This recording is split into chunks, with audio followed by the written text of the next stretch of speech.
எனக்கன்பான தேவ பிள்ளைகளே, தேவன் உன்னை தோற்றுப்போவதற்காக சிருஷ்டிக்கவில்லை. தோற்றுப்போவதற்காக உனக்கு ஒரு வாழ்க்கை, தோற்றுப்போவதற்காக உனக்கு ஒரு வாய்ப்பை தரவில்லை. நீ சாதிக்க வேண்டும். அதற்காகத்தான் தேவன் உனக்கு வாழ்க்கையை தந்திருக்கிறாய். காரணம், உனக்கு இந்த வாழ்க்கை அருளியிருக்கிற என் இயேசு தம்முடைய வாழ்க்கையில் ஒரு காலம் தோற்றதில்லை. தம்மை விசுவாசிக்கிறவர்கள் தோற்று போக வேண்டும் என்று ஆசைப்படுவதும் இல்லை. தோற்றுப்போவதற்காக தேவன் உன்னை அழைக்கவில்லை. தோற்றுப்போவதற்காக அல்ல தேவன் உன்னை தெரிந்து கொண்டது. தோற்றுப்போவதற்காக உன்னை அவர் வாரிசாக்கவில்லை. தோற்றுப்போவதற்காக அல்ல இந்த நாளிலும் தேவன் உன்னை இங்கே கொண்டு வந்திருப்பது. நீ வெற்றியை சாதிக்க வேண்டும். நீ எந்த பணியை தொட்டாலும் அந்த பணியிலே வெற்றியை சாதிக்க வேண்டும். ஒரு உத்தியோகஸ்தனாய் நீ வெற்றியை சாதிக்க வேண்டும். ஒரு வியாபாரியாய் வெற்றியை சாதிக்க வேண்டும். ஒரு ஸ்டூடெண்டாய் வெற்றியை சாதிக்க வேண்டும். ஒரு குடும்பம் ஏற்படுத்தி இருக்கிற கணவனாய் மனைவியாய் குடும்பத்தை வெற்றியின் பாதையில் நடத்த வேண்டும் என்று தேவன் நினைக்கிறார். அது எப்பொழுது சாத்தியம்? தேவனை உனக்கு துணையாய் நீ ஏற்றுக்கொள்ளும் போதுதான். நீ தோற்றுப்போய் கொண்டிருக்கிறாய் என்றால் சாத்தானுக்கு வாய்ப்பு கொடுத்து கொண்டிருக்கிறாய். தோற்றுப்போய் கொண்டிருக்கிறாய் என்றால் சாத்தானுக்குள் மாட்டிக்கொண்டிருக்கிறாய். அதனால் தான் பாவத்துக்குள் விழுந்து விடுகிறாய். பரிசுத்தத்திலே தோற்று விடுகிறாய். பரிசுத்தமான வாழ்க்கையிலே தோற்று போய் விடுகிறாய். ஜெப வாழ்க்கையில் கூட தோற்று போய் விடுகிறாய். தேவனை சேவிக்கிற விஷயத்திலே தோற்றுக் கொண்டிருக்கிறாய். வாக்கு காப்பாற்றுகிற விஷயத்திலே தோற்றுக் கொண்டிருக்கிறாய். கண்களை காத்துக்கொள்கிற விஷயத்திலே தோற்றுக் கொண்டிருக்கிறாய். எண்ணங்களை காத்துக்கொள்கிற விஷயத்திலே தோற்றுக் கொண்டிருக்கிறாய். இப்படி எத்தனை காலம் தோற்றுக்கொண்டே இருப்பாய்? தேவன் என்ன நினைக்கிறார் தெரியுமா? நீ ஜெயிக்க வேண்டும். எசேக்கியாவை குறித்து வேதத்தில் என்ன எழுதப்பட்டிருக்கிறது என்றால், அவனோடே கூட தேவன் இருந்ததினால் அவன் வெற்றியை சாதித்தான். 2 நாளாகமத்தின் புஸ்தகம் 2 Chronicles chapter 17 verse 3 3வது வசனத்திலிருந்து கவனிங்க. கர்த்தர் யோசபாத்தோடே இருந்தார். அவன் பாகால்களை தேடாமல் தன் தகப்பனாகிய தாவீது முன்னாட்களில் நடந்த வழியில் நடந்து தன் தகப்பனுடைய தேவனை தேடி, கவனிங்க, தன் தகப்பனுடைய தேவனை தேடி இஸ்ரவேலுடைய செய்கையின்படி நடவாமல் அவருடைய கற்பனைகளின்படி நடந்து கொண்டான். ஆகையால் கர்த்தர் அவன் கையில் ராஜ்யபாரத்தை திடப்படுத்தினார். வார்த்தையை ஞாபகத்தில் வச்சுக்கணும். தேவன் அவனோடே கூட இருந்ததினால் அவன் ராஜ்யத்தை திடப்படுத்தினார். அவனுடைய ஆட்சியிலே ஒரு ஸ்திரத்தன்மை, அவன் ஆளுகைக்குட்பட்ட ஜனங்களிலே ஸ்திரத்துவம் தொடர்ந்து. ஆகையால் கர்த்தர் அவன் கையில் ராஜ்யபாரத்தை திடப்படுத்தினார். யூதா கோத்திரத்தார் எல்லாரும் யோசபாத்துக்கு காணிக்கைகளை கொண்டு வந்தார்கள். அவனுக்கு ஐஸ்வர்யமும் கனமும் மிகுதியாய் இருந்தது. தேவன் உனக்கு துணையாக இருந்தால் ஆசீர்வாதம், ஐஸ்வர்யம், நல்ல பெயர் நான் சம்பாதித்துக் கொள்ள முடியும். அது எப்படி சாத்தியம் என்றால் தொடர்ந்து வாசிக்கிறேன் பாருங்க. கர்த்தருடைய வழிகளில், கவனிங்க, கர்த்தருடைய வழிகளில் அவன் இருதயம் உற்சாகம் கொண்டது. அவன் மேடைகளையும் விக்கிரக தோப்புகளையும் யூதாவை விட்டகற்றினான். கர்த்தரைத்தான் நான் சேவிக்க வேண்டும், அவருடைய பார்வைக்கு உத்தமமான வாழ்க்கை வாழ வேண்டும் என்று தன்னுடைய இருதயத்திலே திடமாய் நிச்சயித்துக் கொண்டான். நீதியாத்தான் வாழணும், உத்தமமாத்தான் வாழணும். அப்படின்னு என்ன செய்யணும்? பரிசுத்தமற்றவைகளை எல்லாம் தூக்கி எறிஞ்சிடணும். யோசபாத் கனத்தை உடையவனானான், ஐஸ்வர்யத்தை உடையவனானான், தன் ராஜ்யத்தை திடப்படுத்திக் கொண்டான். எப்படி? தனக்குள் எந்த பரிசுத்தம் இல்லாதவைகளையும் இருக்காதபடிக்கு ஜாக்கிரதையை அகற்றி போட்டான். இஸ்ரவேல் ஜனங்கள் எப்படி வாழ்ந்து கொண்டிருந்தார்கள்? அப்ப அவங்க இஷ்டப்படி வாழ்ந்துகிட்டு இருந்தாங்க. அதனால் இவன் அவர்களை பின்பற்றவில்லை. சகோதர சகோதரிகளே, உங்களை சுற்றி தங்கள் இஷ்டம் போல வாழ்கிறவர்கள் இருப்பாங்க. அவங்கள பின்பற்றாதீங்க. தம்பிமார், தங்கைமார், உங்க ஃப்ரெண்ட்ஸ் அவங்க இஷ்டம் போல வாழ்ந்துகிட்டு இருக்கலாம்.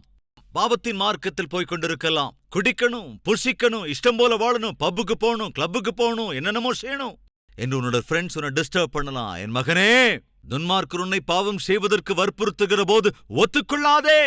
வேதம் தெளிவாக சொல்கிறது. யோசபாத் ஸ்திரப்படுவதற்கு, யோசபாத் கனத்தை பெற்றுக்கொள்வதற்கு, ஐஸ்வர்யத்தை பெற்றுக்கொள்வதற்கான காரணம் வேற யாரையும் அவன் பின்பற்றல, தேவனை மாத்திரம் பின்பற்றினான். தன்னுடைய இருதயத்திலே அவன் ஒரு தீர்மானம் எடுத்துக்கொண்டான். தன் வாழ்க்கையில் எது நடந்தாலும் நான் உலக பிரகாரமான வாழ்க்கைக்கு போக மாட்டேன், உண்மையாய், உத்தமமாய், நீதியாய் வாழ்வேன். அதன் பலன் என்ன? தனக்கு முன்னால் இருந்த பரிசுத்தமில்லாத எல்லாவற்றையும் அவன் தன்னை விட்டு விலக்கி போட்டான். என்னுடைய வாழ்க்கையில் பரிசுத்தமில்லாத எவற்றை நீ விட்டு வைத்துக் கொண்டிருக்கிறாயோ அதை இன்றே விட்டு விலகுவாயா? தேவன் உன்னோடு கூட இருந்தால் நீ ஸ்திரப்படுவாய். தேவன் உன்னோடு கூட இருந்தால் நீ வளருவாய். தேவ துணை உனக்கு இருக்குமென்றால் நீ எந்த பணியை செய்தாலும் அதை செழிப்பை பெறுவாய். தேவன் உன்னோடே கூட இருந்தால் நீ ஐஸ்வர்யத்தையும் பெற்றுக்கொள்வாய். யோசபாத் தன் ஐஸ்வர்யத்தை பெற்றுக்கொண்டான். எசேக்கியா வெற்றியை சாதித்தான். தாவீது விருத்தி அடைந்தான். எல்லாம் வேதம் சொல்லுதுங்க.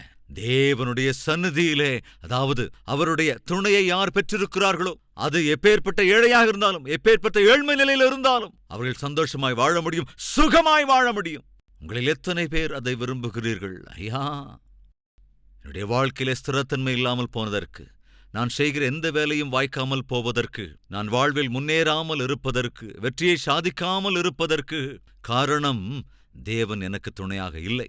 அந்த தேவன் ஏன் எனக்கு துணையாக இருக்கவில்லை என்றால், அவருக்கு இஷ்டமில்லாத வேலைகளை நான் செய்து கொண்டிருக்கிறேன், அவருக்கு இஷ்டமில்லாதவைகளை நான் பார்த்து கொண்டிருக்கிறேன், அவர் விரும்பாத வாழ்க்கையை நான் வாழ்ந்து கொண்டிருக்கிறேன். எனவேதான் தேவனுடைய துணை இல்லாமல் இன்று வரைக்கும் நான் நலிந்து போய்க் கொண்டிருக்கிறேன். ஆனால் இன்று முதல் தேவன் எனக்கு துணையாயிருக்க வேண்டும். அதை நான் அனுபவிப்பது மாத்திரமல்ல, என்னை சுற்றி இருக்கிறவர்களும் அதை காண வேண்டும். தேவனுடைய துணை இவர்களுக்கு இருப்பதினால்தான் இவ்வளவாய் ஆசீர்வதிக்கப்படுகிறான் என்று என் சிநேகிதர்களும் உறவினர்களும் பார்த்து என் தேவனை மகிமைப்படுத்த வேண்டும். அப்படிப்பட்ட வாழ்க்கைதான் எனக்கு வேண்டும் என்பவர் இருந்தால் உங்கள் கரங்களை ஆண்டவருக்கு காண்பிக்கிறீர்களா?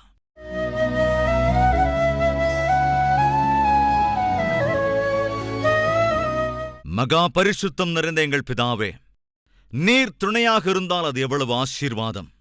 உம்முடைய துணை இருந்ததினாலே எசேக்கியா எப்பேற்பட்ட வெற்றிகளை சாதித்தான்.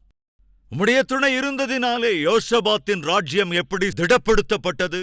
நீர் துணையாக இருப்பதினாலே ஒரு நபரால் எவ்வளவு சுகத்தை, சமாதானத்தை அனுபவிக்க முடியும் என்பதை தெளிவாய், திட்டவட்டமாய் ஆண்டவரே உம்முடைய வார்த்தைகள் மூலமாக பேசியிருக்கிறீர். எங்களில் எத்தனையோ பேர் எந்த வேலையை செய்தாலும் கைகூடி வருவதில்லை, எதிலும் வெற்றி இல்லை, எதிலும் திடப்படுவதில்லை, சந்தோஷமில்லை, சுகமில்லை, சமாதானமில்லை.